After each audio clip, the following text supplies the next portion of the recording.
Welcome back to Inside Ambition. I'm Alexandra George, and today I'm talking to James Rogers. He works at the DAC, and he's going to talk to us about how they are operating virtually. Hi, James. How are you? Good. How are you doing? I'm good. So why don't you go ahead and introduce yourself and what your job is and what you do? Absolutely.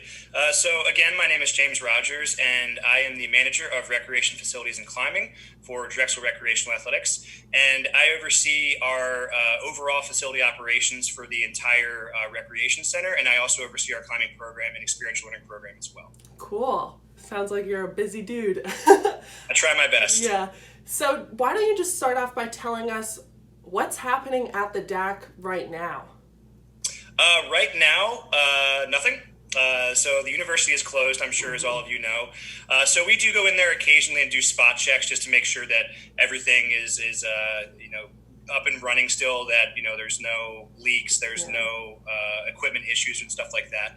But as of now, the facility is nice and quiet.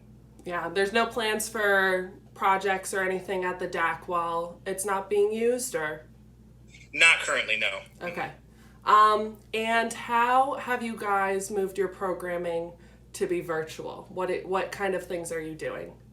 Yeah, so we wanted to try to take a lot of the aspects that we offer at Drexel Recreational Athletics and put it into more of an online version.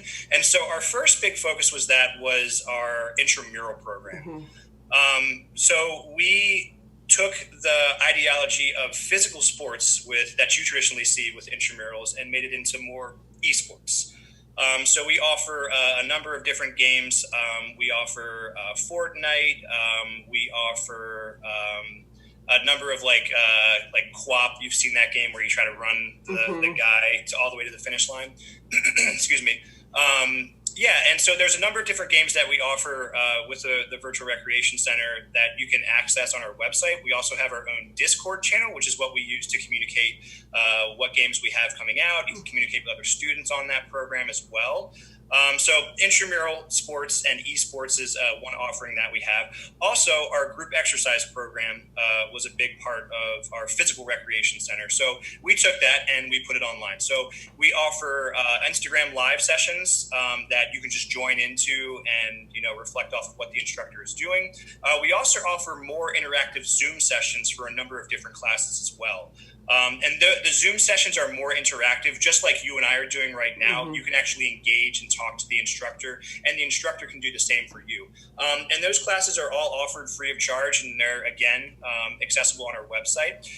In addition to that, we're also offering a number of experiential learning programs as well. So we have every Tuesday at 6 p.m., we have a session that's done with yours truly called Keep Your Fire Lit, which is a session meant to engage with students who are maybe struggling motivationally, and it kind of gives you tools, tips, and tricks to keep your fire lit during this whole quarantine thing that we're going through right now. In addition to that, we are offering team building sessions for student organizations that they can sign up for. We call them discovery sessions. So if you're a student organization, you just went through your recognition period, and now you're looking to have your first meeting with your student leadership team and do some team building, engage in leadership development, personality development, things like that. You can sign up for a discovery session with, again, me, and we go through a number of different philosophies regarding personalities and leadership and working together, both virtually and physically. We are also offering a way for students and members to give us feedback as well through our virtual town halls that are offered every Tuesday at 4:30 p.m. And those are opportunities that we offer to our students and members for them to engage with the professional staff and maybe provide questions, provide feedback, recommendations, or just engage with us to see what programs that we have coming up. But overall, that's kind of the general guise of the Recreation Center. So our group exercise classes, our esports offering, our experiential learning programs are our main facets of the Virtual Recreation Center currently.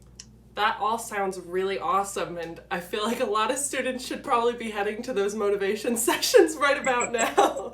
Yep. So not much of that is new, right? Only what's new, the esports program is new, correct?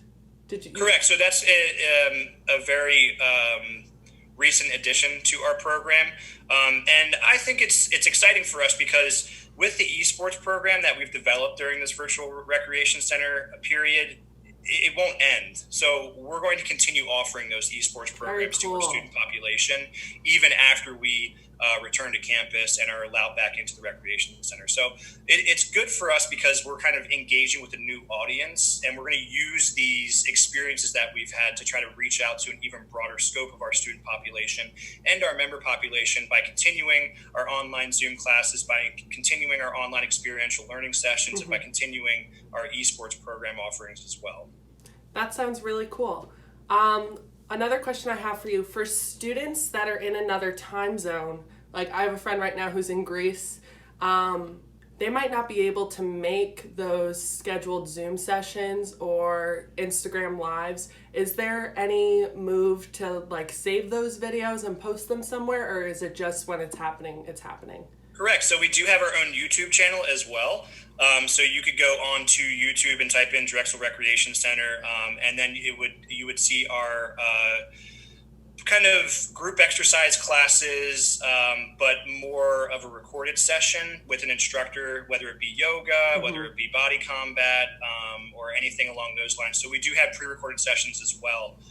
So if you are in a different time zone, you don't have to worry that like, oh man, I have to wake up at 1 a.m. so I can do a group exercise class. You can kind of, do that on your own. And the great thing about Instagram Live is that we offer those programs through the Instagram story. And if I'm not mistaken, I'm not social media savvy, but if I'm not mistaken, I think that it keeps those in the story until you click on it. Okay. So, and you have access to those group exercise classes that we offer on Instagram for, I believe, 24 hours. So you could wake up and, get onto your story, click a program, and, put your cell phone up and start doing it right then and there, even if it's already over. That's awesome. Well, is there anything else you want the students to know about that the Rec Center's doing, or anything you want to say to students watching? So if you haven't been onto the Recreation Center website, I would encourage you to do that. It is drexel.edu/recathletics. And as soon as you go onto that page, you'll see a link for Virtual Recreation Center right in that banner right there. Click on that and see what we have to offer. There's a lot more programs out there than I have even mentioned. So there's a whole SKU and a whole list of different schedules, different programs, and things of that nature. So we'd encourage you to participate and engage in those programs. They are free for you. There is nothing required on your end. All you have to do is click and you're into it. And I would also encourage the students to attend our virtual town hall sessions every Tuesday at 4:30 on Zoom. Those links are also available on our website as well. We want to hear the students' feedback. We want to hear what we can do to better facilitate them during this time. And we want to make sure that we're doing everything we can that's in our power to engage with our student population and engage with our member population. That's really awesome. And it's nice that we don't have to sign up for sessions anymore and the rooms fill. There's no such thing as a full room and with the group exercise. That is true. That is, we could have like 150 people in there and we still have room left over. Yeah. Well, thank you so much for taking the time to talk with me. I really appreciate it. No problem, Alex. Thank you for having me. Of course.